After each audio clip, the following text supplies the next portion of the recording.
இந்த கவுனி அரிசி ஸ்வீட் செய்ய அரிசி ஊற வைக்கவே தேவையில்லை. அதே மாதிரி நல்ல ஒரு பிசுபிசுப்பு தன்மையோட சூப்பரான டேஸ்ட்டான கவுனி அரிசியில் ஒரு ஸ்வீட் எப்படி பண்ணலாங்கிறத பார்க்கலாம். இதுக்கு நான் 1 கப் கவுனி அரிசி தான் நான் எடுத்திருக்கேன். செட்டிநாடு பக்கமெல்லாம் இதை கண்டிப்பாக வந்து விசேஷங்களில் வைப்பாங்க. இதை வந்து நம்ம கழுவி நம்ம எடுத்துக்கலாம். இதை வந்து பொதுவாக ஊற வச்சு தான் செய்வாங்க. ஆனால் ஊற வச்சு செய்யும்போது அந்த ஒரு பிசுபிசுப்பு தன்மை வந்து அதில் கிடைக்காது. இந்த மாதிரி செய்கிறப்ப இது சூப்பராக இருக்கும். இப்போ தண்ணி இல்லாமல் நல்லா வடித்து எடுத்துக்கணும். 2-3 முறை கழுவிட்டு இதை வந்து ஒரு மிக்ஸி ஜாரில் சேர்த்துட்டு தண்ணி எதுவும் சேர்க்க வேண்டாம். அப்படியே நம்ம வந்து உடச்சி எடுத்துக்கலாம். ரவை பக்குவத்துக்கு உடைக்கணும். ரொம்ப நைஸாகவும் அரைக்கக்கூடாது, ரொம்ப கொரகொரப்பாகவும் இருக்கக்கூடாது. ஏன்னா அரிசி வேகிறதுக்கு ரொம்ப லேட் ஆகும். இப்போ இதை ஒரு குக்கரில் சேர்த்துட்டு மிக்ஸியை கழுவி தண்ணி எடுத்துக்கிறேன். எக்ஸ்ட்ரா கொஞ்சம் தண்ணி ஊற்றிக்கிறேன். கொஞ்சம் தாராளமாக தண்ணி ஊற்றிக்கோங்க. இந்த அளவுக்கு இருக்கணும். இப்படி நான் விரல் விடும்போது இந்த அளவுக்கு தண்ணி இருக்குது. இப்போ இதை வந்து குக்கரை வந்து மூடி போட்டு ஹை ஃப்ளேமில் ஒரு விசில் அடித்ததுக்கப்புறம் லோ ஃப்ளேமில் 7 நிமிஷம் வச்சா போதும்.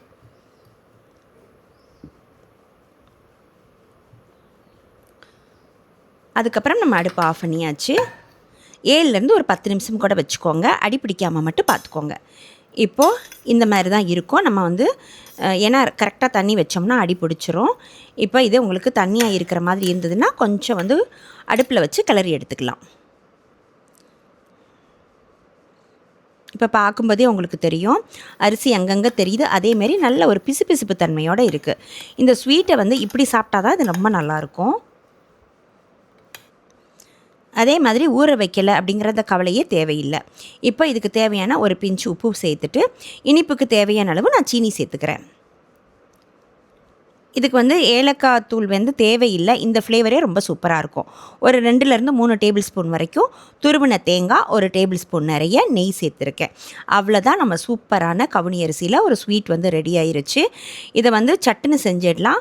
அரிசி ஊற வைக்கணுங்கிற அந்த கவலையே இல்லை. அதே மாதிரி அரிசி ஊற வச்சு செய்கிறத விட இதுதான் ரொம்ப டேஸ்ட்டாக இருக்கும். கண்டிப்பாக அதை நீங்கள் ட்ரை பண்ணி பாருங்கள். நம்ம நினச்ச நேரத்தில் உடனே செஞ்சிடலாம். இதை கண்டிப்பாக அதை ட்ரை பண்ணி பாருங்கள். எப்படி இருந்ததுன்னு மறக்காமல் ஷேர் பண்ணுங்கள்.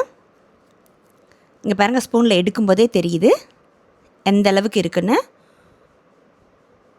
கண்டிப்பாக ட்ரை பண்ணி பாருங்கள். அதே மாதிரி நம்மளோட சேனல் உங்களுக்கு பிடிச்சதுன்னா மறக்காமல் லைக் பண்ணுங்கள், ஷேர் பண்ணுங்கள், கமெண்ட் பண்ணுங்கள். தேங்க்யூ.